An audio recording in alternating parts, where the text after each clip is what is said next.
आज मी आणि माझे मित्र निघालो होते लग्नाला, कारण आज खूप माझ्या मित्राचं लग्न होतं. त्यानंतर मी आणि माझे सर्वजण मित्र लग्नाला निघाल्याच्या नंतर आम्ही आलो मेन रोडला आल्याच्या नंतर रिक्षा पकडली, पण रिक्षात काही जागा नव्हती. त्यामुळे सार्थकने आणि रवीने ॲडजस्टमेंट म्हणून रवी त्याच्या मांडीवर बसला होता आणि मी आणि देश आरामात मागे बसलो होतो. त्यानंतर आम्ही लग्नात पोहोचल्यानंतर प्रसाद भाऊ भेटला, पण प्रसाद भाऊ भेटल्याच्या नंतर प्रसाद आमच्यासोबत आतमध्ये आला, पण आतमध्ये आल्याच्या नंतर आमच्यासोबत नव्हता.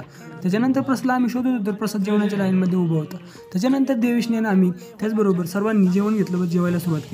जेवायला सुरुवात केल्याच्या नंतर रवी त्याच्या लहानपणीचा फोटो थोड्या वेळाने दाखवतच होता. रवीचा फोटो बघितला आम्ही थोड्या वेळ विचारतच पडलो, रवी लहानपणी किती चांगलं. त्यानंतर आम्ही सर्व ग्रुपने ठरवले की लग्नामध्ये थोडा राऊंड मारावं. त्याच्यानंतर आम्ही सॅलड खाण्यासाठी आल्याच्या नंतर सार्थक, मी आणि देवेश सॅलड खायला सुरुवात केली.